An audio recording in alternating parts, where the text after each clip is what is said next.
because every time you read something, you have an opportunity to improve it. Whether it be a word, a comma, change a sentence fragment, add a detail, take out a detail. Anything is called editing, and every time you get feedback from someone else, it comes out better. And we're going to learn how to speak to each other with positive, loving, compassionate communication. Go to the next one. Savannah, push enter. Oh. All right, so why do we peer edit? What is the purpose of it? It allows the reader to have fresh eyes on their paper. So for me, like if I'm writing anything from a paper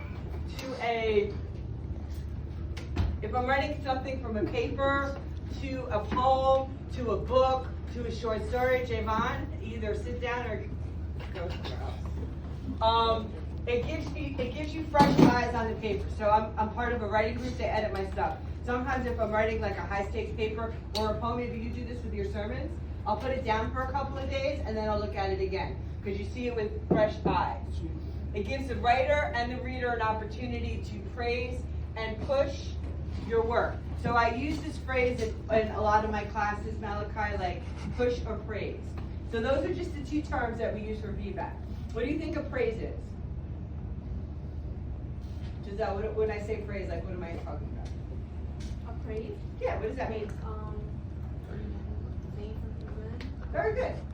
I like that sentence. It was very, very concise. You made a lot of valid points. The word adversary really fits well in this particular instance. The other word push, when I say push, what does that mean?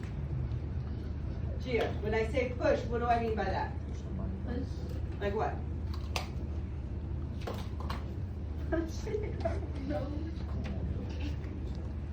Lewis, what do you think when I say push? What am I talking? When you're doing feedback, when I say praise, you're saying something good. When I say push, what does that mean? Yeah, you're going to push them to make a difference. And you're not going to say, oh,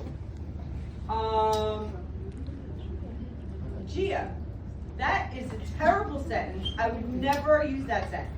You're not going to say that because you're going to shut your writer down. You're going to say something like, maybe you can use this word here instead of that word. You're going to push them, but you're going to push them so they don't want to punch you. Do you know what I'm saying? Like that makes, that's good, right? You're going to push them so they don't want to punch you. You're going to push them in love. When I tell you to change something, I'm going to be positive in my feedback, and that's what your job is. All right, go to the next one.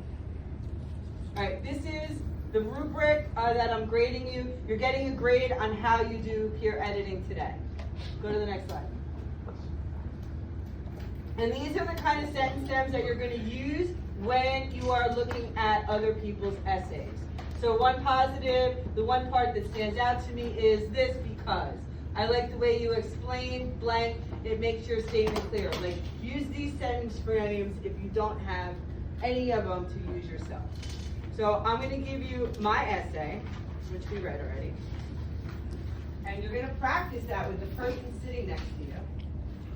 You're going to find one phrase, and you're going to find one push in my essay that I wrote for you.